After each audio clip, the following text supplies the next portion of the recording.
Assalamualaikum warahmatullahi wabarakatuh. Di sini saya dari kelompok 8, saya bersama Bintang Arsanto Putra. Di sini saya akan mempresentasikan tentang penanganan dan penanggulangan bencana tsunami Aceh 2004. Pertama, saya akan memperkenalkan anggota kelompok saya. Yang pertama ada Muhammad Rizky Pratama, yang kedua ada Selviana Alivia Rosianti, yang ketiga ada Matthew Adrian, yang keempat ada Yeni Rukmananingsih, dan saya sendiri Bintang Arsanto Putra.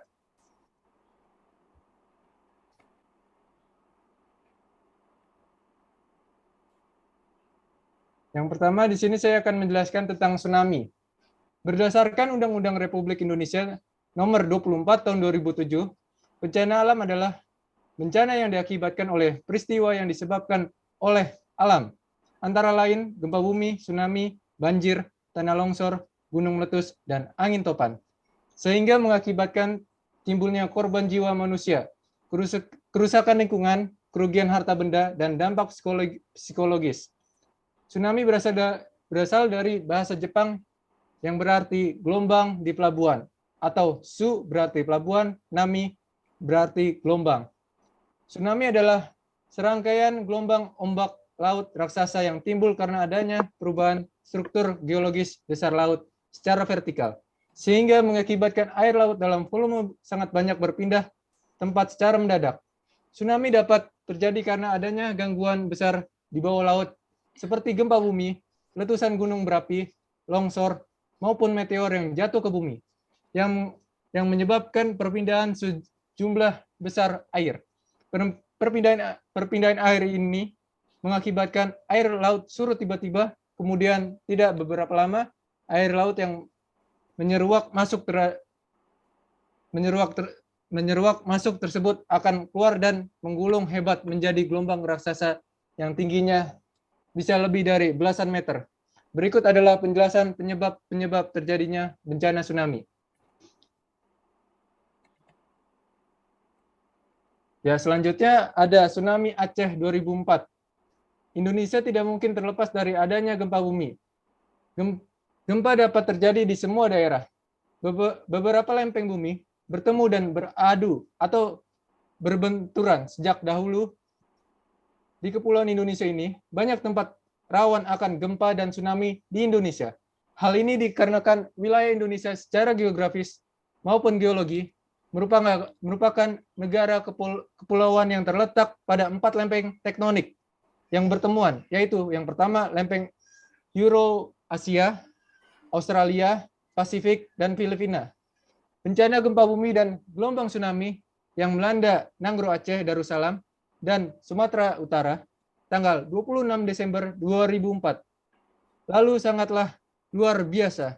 Hempasan ombak yang merasuk jauh ke pantai menghancurkan daratan kota-kota yang terletak di sepanjang pantai barat Aceh dan Sumatera Utara, terutama dari Banda Aceh hingga Meulabo, dibuat porak-poranda.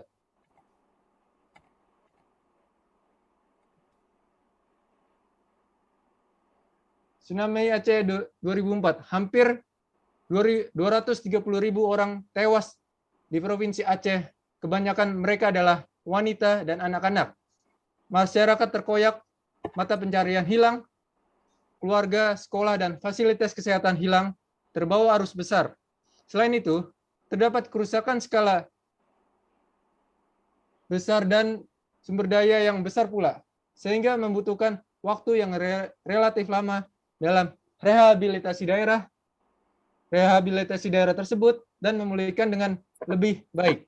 Tidak hanya di Indonesia yang mengalami kerusakan akibat gempa 8,9 skala Richter dengan epicentrum di sekitar Meulabo itu, tetapi juga negara-negara yang terletak di Teluk Bangali dan juga jauh hingga benua Afrika. Badan Meteorologi, Klimatologi, dan Geofisika atau BMKG mencatat bencana tsunami terbesar di Indonesia terjadi di Aceh pada tahun 2004 silam. Jumlah korban meninggal dunia dari peristiwa alam tsunami Aceh itu disebut mencapai 227.898 jiwa. Selain itu, tercatat sekitar 139.000 rumah rusak akibat bencana tersebut. 2.600 km jalan rusak dan 669 bangunan pemerintah dilaporkan rusak. Total nilai kerugian ditaksir menyentuh angka 4,5 miliar US dollar kala itu. Selanjutnya ada upaya pemerintah dalam penanganan dan penanggulangan tsunami Aceh tahun 2004. Selanjutnya akan dibacakan oleh teman saya. Silakan.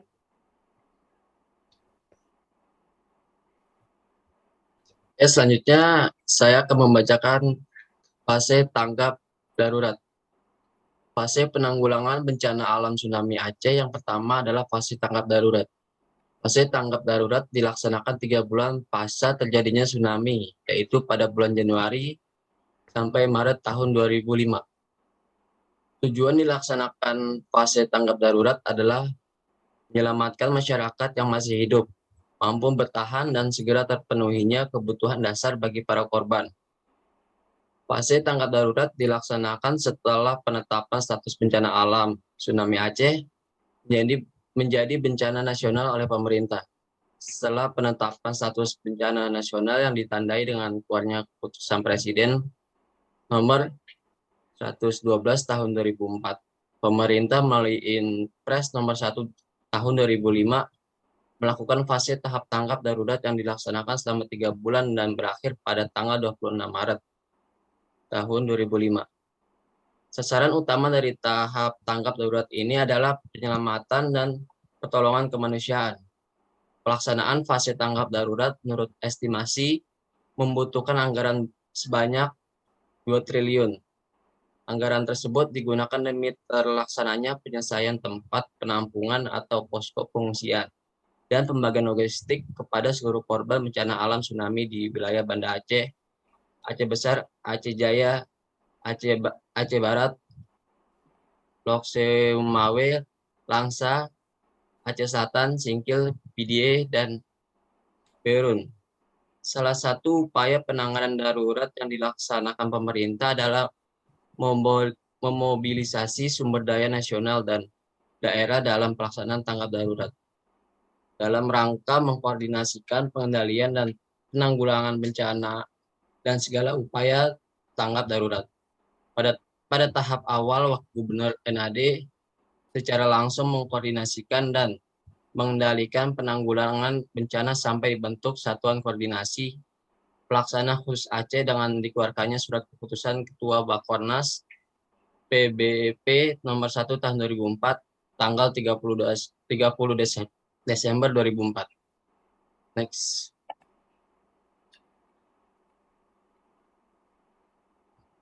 Dan selanjutnya dibacakan oleh teman saya.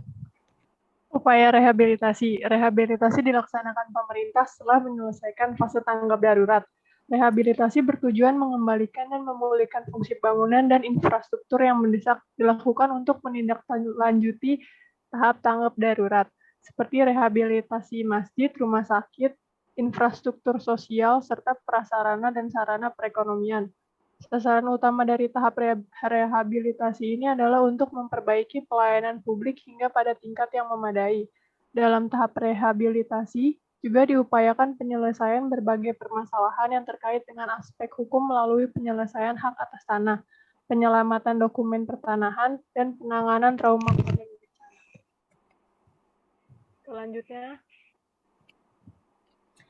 upaya rekonstruksi. Rekonstruksi adalah pembangunan kembali semua sarana dan prasarana serta kelembagaan di Aceh. Sasaran utama tumbuh kembangnya kegiatan ekonomi, sosial, dan budaya, tegaknya hukum dan ketertiban.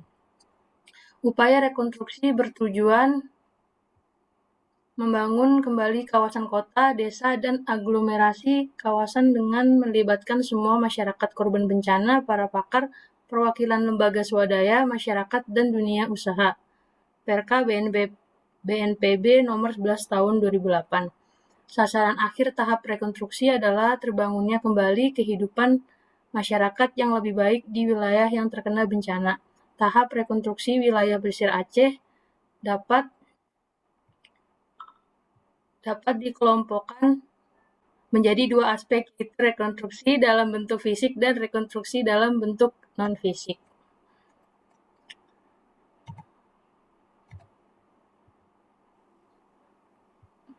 Rekonstruksi fisik.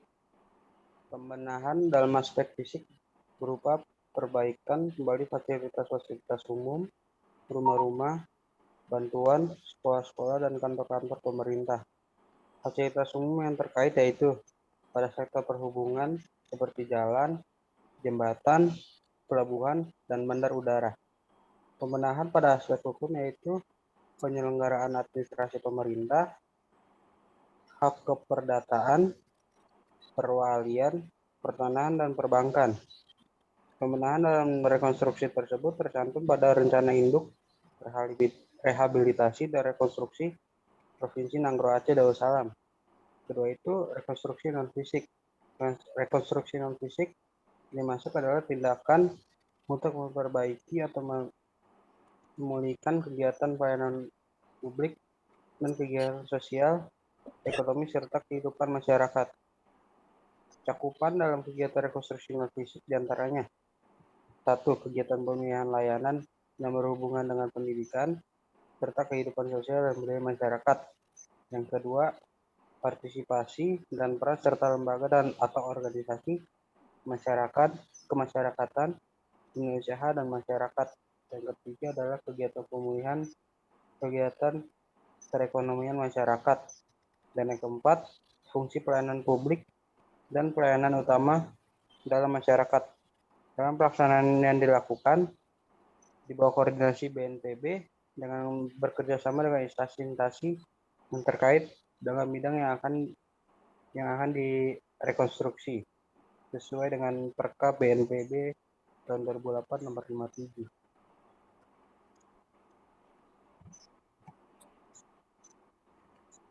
Oke, sekian dari penjelasan kelompok kami. Wassalamualaikum warahmatullahi wabarakatuh.